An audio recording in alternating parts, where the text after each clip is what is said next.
Good morning. I'd like to introduce all the participants of today's program to Mr. Harsh Bhosale. Harsh is the Chief People Officer of Nayara Energy, and he has seen this company through a lot of change and transition and strategic changes that have happened.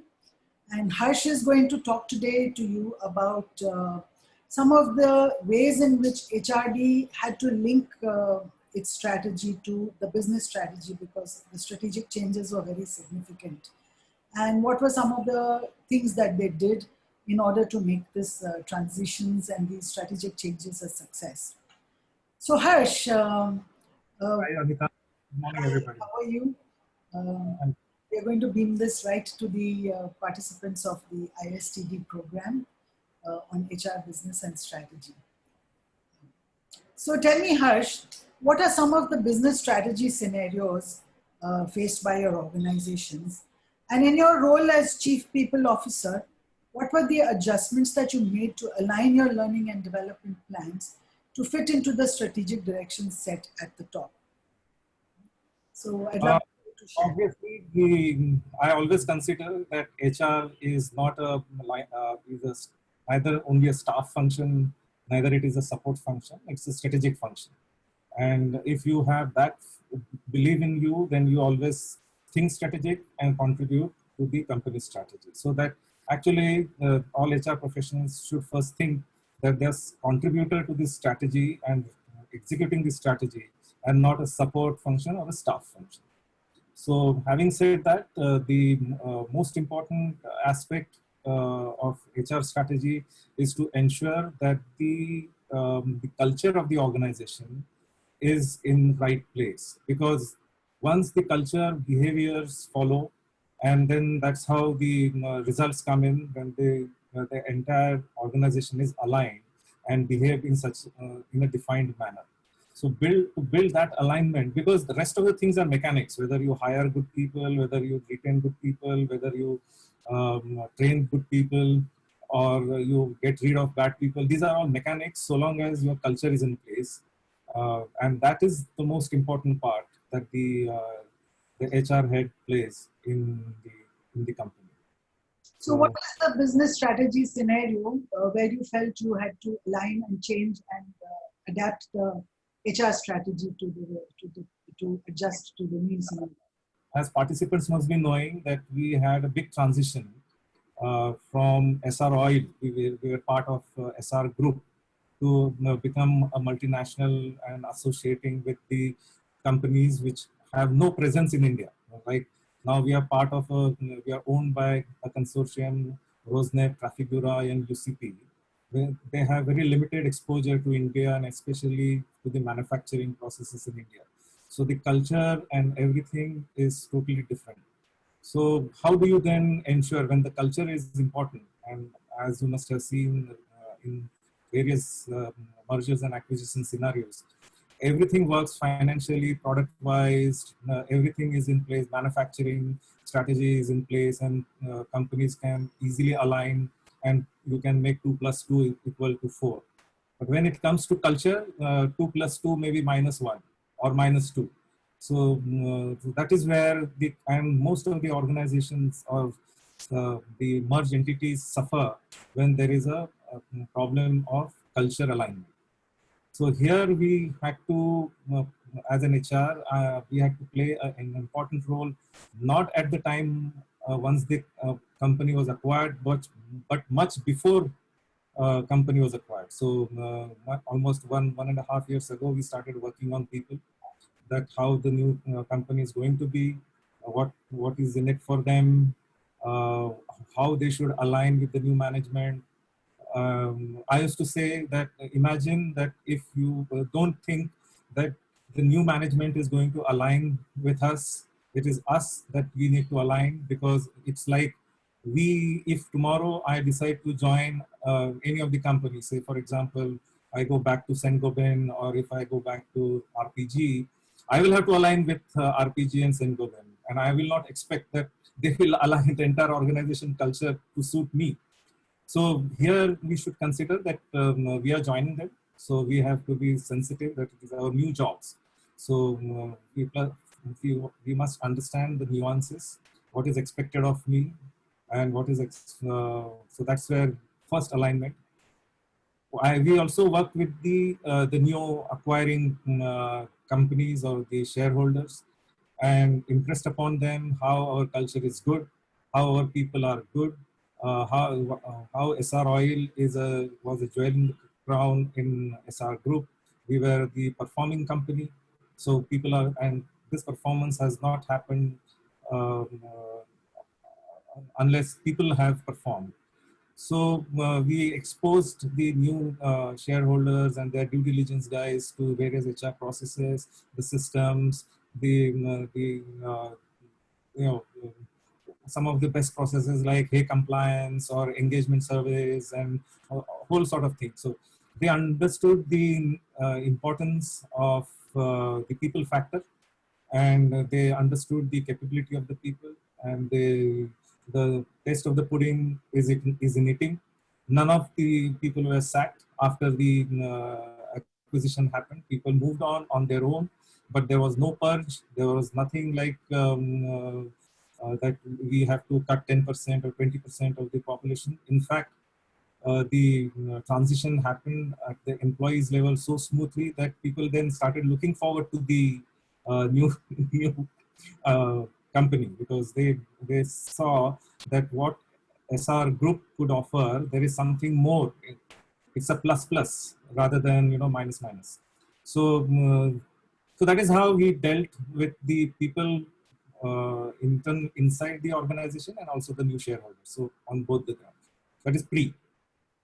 That's so right. I always believe that culture eats strategy for breakfast, which means to say that we can do all the strategy we want, but if the culture does not match with it, then strategy can go for a toss. And it's hats off to the old SR Oil management and the new Nayara management to recognize that they need, in the strategy, for it to be successful, they be acquired by a multinational organization. It's very important for us to focus on culture building.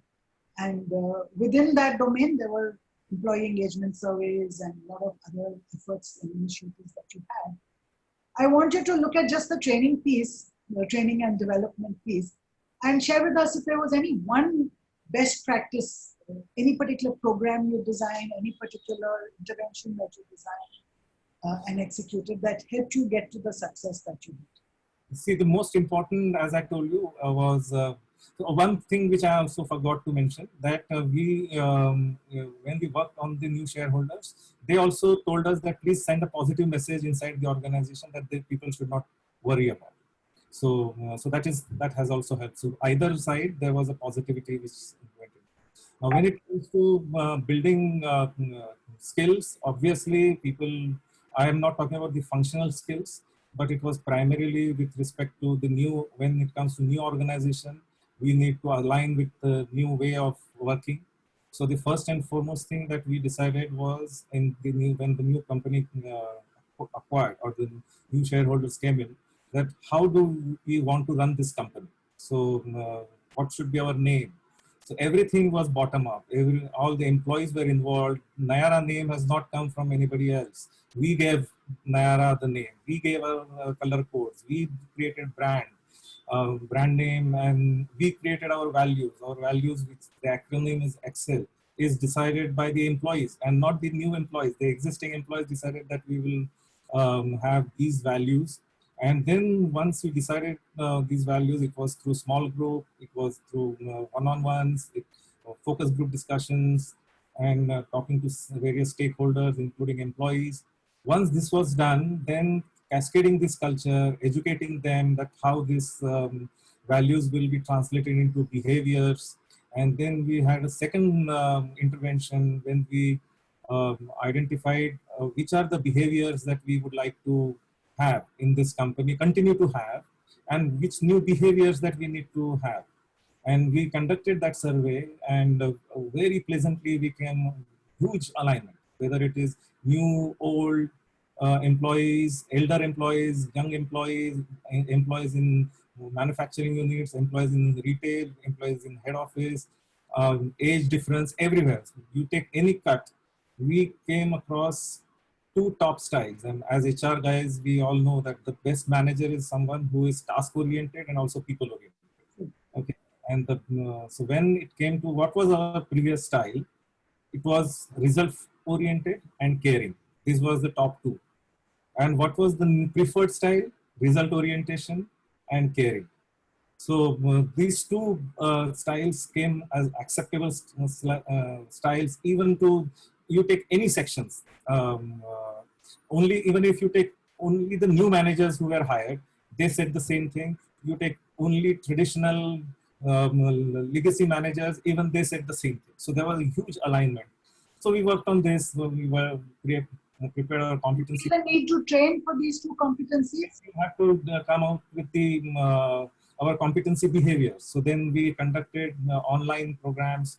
We conducted the town halls. We conducted classroom sessions, and that's how we ensured that the behaviors are understood. Now they sit in our appraisal. Our midterm appraisal is always on towards behavior rather than only on the targets. So all these training efforts, and when we did the survey recently, a Gallup survey, the alignment to values, alignment with the styles is more than 4.2515. So that's a huge very good number. Investment. That yes, there is a alignment and there is a understanding that you actually measured the success of your effectiveness of your strategy and its implementation. Okay, that's wonderful. That's great. And I'm sure the participants of our program are going to benefit a great deal from your inputs. So Harsh, last minute before we close, I want 1 minute response from you. We're all going through a phase of COVID. Everyone knows the impact it's had on on business and economy. So how did you, what are, just in a few bullet points, few things that you did to make adjustments in your strategy, in your operations? First is definitely anticipation. We anticipated this problem, so we started working right in January as to how we are going to operate. And we took IT along, and IT and admin guys work very, very closely with us. Admin anyway is part of me. So we decided the strategy is nothing but thinking forward, right? And then executing. So we were prepared. We are manufacturing company. It's a brick and mortar, one of the oldest economy, which is oil sector. We switched over from work from office to work from home in 1 day. We were all prepared.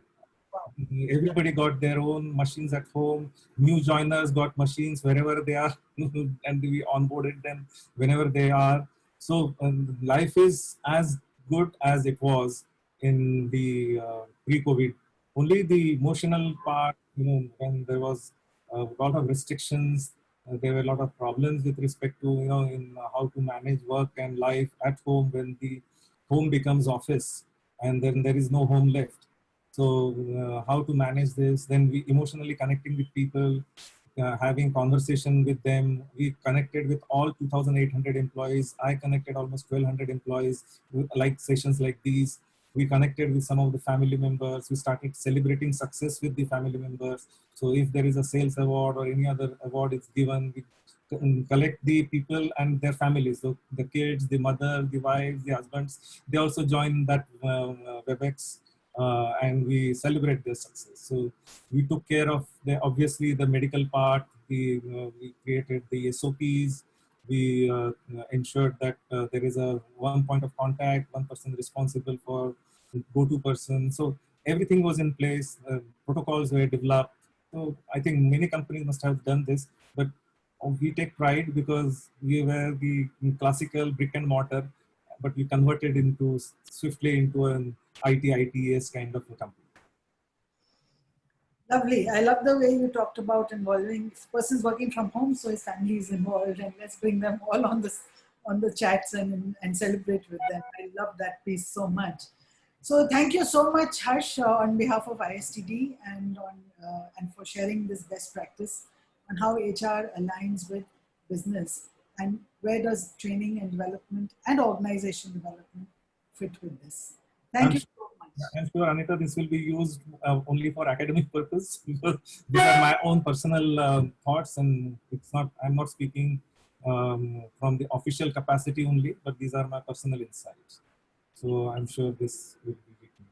Thank you very much and all the best to you. Nice talking to you. And